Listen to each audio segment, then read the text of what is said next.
सन्मानपूर्वक वागणूक दिली तरच काँग्रेससोबत युतीचा विचार. वंचित बहुजन आघाडी जिल्हाध्यक्ष डेव्हिड घुमारे.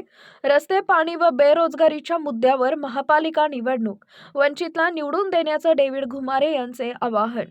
जालना महापालिका निवडणुकीच्या पार्श्वभूमीवर वंचित बहुजन आघाडीनं आपली भूमिका स्पष्ट केली आहे. काँग्रेसकडून सन्मानपूर्वक वागणूक मिळाल्यासच युतीबाबत विचार केला जाईल, अन्यथा स्वतंत्रपणे निवडणूक लढवण्याचा पर्याय वंचित बहुजन आघाडीकडे खुला असल्याचं मत डेव्हिड घुमारे यांनी व्यक्त केलं आहे. वंचित बहुजन आघाडीचे जिल्हाध्यक्ष डेव्हिड घुमारे यांनी शुक्रवार दिनांक 19 रोजी दुपारी 3 वाजता माध्यमांशी संवाद साधताना ही भूमिका मांडली. ते म्हणाले की जालना शहरातील रस्ते, पाणी पुरवठा, स्वच्छता, वीज आणि बेरोजगारी यांसारख्या मूलभूत प्रश्नांवर वंचित बहुजन आघाडी महापालिका निवडणूक लढवणार आहे. हे प्रश्न सोडवण्यासाठी नागरिकांनी वंचित बहुजन आघाडीच्या उमेदवारांना निवडून द्यावे. आम्ही शहराचा कायापालट करू असा विश्वास त्यांनी व्यक्त केला. यावेळी बोलताना घुमारे म्हणाले की भाजप आणि शिवसेना एकत्र लढवत किंवा वेगवेगळे लढवत, भविष्यात ते पुन्हा एकत्र येणार नाहीत याची काय हमी आहे? त्यामुळे जनतेनं पर्याय म्हणून वंचित बहुजन आघाडीला संधी द्यावी. वंचित बहुजन आघाडी ही वकील, शिक्षक तसेच इतर उच्च शिक्षित उमेदवारांना सोबत घेऊन निवडणुकीच्या मैदानात उतरणार असल्याचंही त्यांनी स्पष्ट केलंय. ही निवडणूक केवळ सत्ता किंवा पदासाठी नसून नागरिकांच्या मूलभूत हक्कांची निवडणूक आहे. रस्ते, पाणी, स्वच्छता, लाईट यांसारख्या रोजच्या जीवनाशी संबंधित प्रश्नांवर आम्ही ठामपणे लढणार असून वंचित बहुजन आघाडीशिवाय दुसरा पर्याय नसल्याचा दावा डेव्हिड घुमारे यांनी केला आहे. डेव्हिड दादा, आपण वंचित बहुजन आघाडीचे जिल्हाध्यक्ष आहात आणि सध्या निवडणुकीचं वातावरण सुरू झालेलं आहे, आचारसंहिता लागू झालेली आहे. वंचितची काय तयारी असणार आहे जालना महानगरपालिकेसाठी? ज्या वेळेला पहिल्यांदा नोटिफिकेशन निघलं होतं 20 तारखेचं, तेव्हापासून आम्ही जालना शहरामध्ये निवडणुकी लढायच्या तयारीत आहोत. जवळपास आतापर्यंत माझ्याकडे 30 ते 35 लोकांनी इच्छुकता दर्शवलेली आहे निवडणूक लढवण्यासाठी.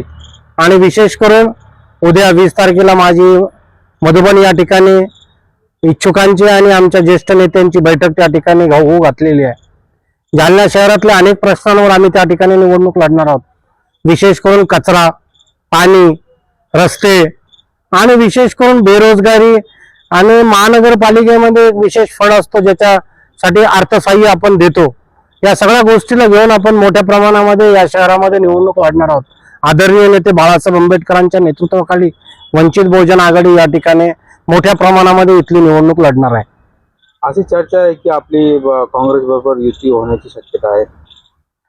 युतीची अजून आदान प्रदान तर काही झालेलं नाही. प्राथमिक स्वरूपाच्या चर्चा आहेत, परंतु अजून त्याला मुहूर्तमेढ मिळालेली नाही. सन्मानपूर्वक जर ते आम्हाला सन्मान देत असतील तरच आम्ही त्यांच्याबरोबर त्या ठिकाणी युती करण्याचा विचार करणार आहोत. जालन्यात एकीकडं असं वातावरण चाललंय की भारतीय जनता पार्टीचं वर्चस्व दिसतंय आणि फक्त हिंदूवाद असा विषय चालू आहे. मग जे दलित मुस्लिम मतदार आहेत त्यांचं वाली सध्या कोण आहे? आता सध्या वंचित शिवाय या जिल्ह्याला कोणी वाली राहिलं नाही. आपसात भांडले परंतु ते एकत्रच आहेत. जरी ते निवडणुका एकत्र लढले नाही, बीजेपी असेल, सेना असेल, परंतु ते नंतर एक होणार नाहीत याची काही गॅरंटी नाही. आणि म्हणून इथे जो बहुजन वर्ग आहे हा सर्व वंचित बहुजन आघाडीकडे आशेनं पाहतोय. मी कालपासून बघतोय की माझ्याकडे जथ्थेचे जथ्थे त्या ठिकाणी उमेदवारी मागण्यासाठी येत आहेत.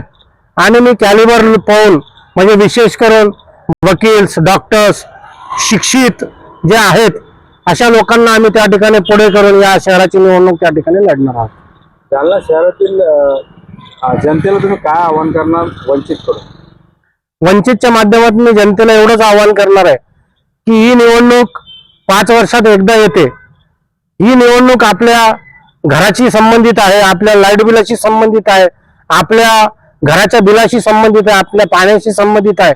याला हलक्यात न घेता विचारपूर्वक जो खऱ्या अर्थानं तुमच्या बरोबर काम करणार आहे असा वंचित बहुजन आघाडीचा निवड तुम्ही यावेळेला करा आणि वंचित बहुजन आघाडीची महापौर या शहरावर तुम्ही बसवा. मी तुम्हाला या शहराचा कायापालट केल्याशिवाय राहणार नाही हे अभिवचन आपल्या माध्यमातून या ठिकाणी देतो.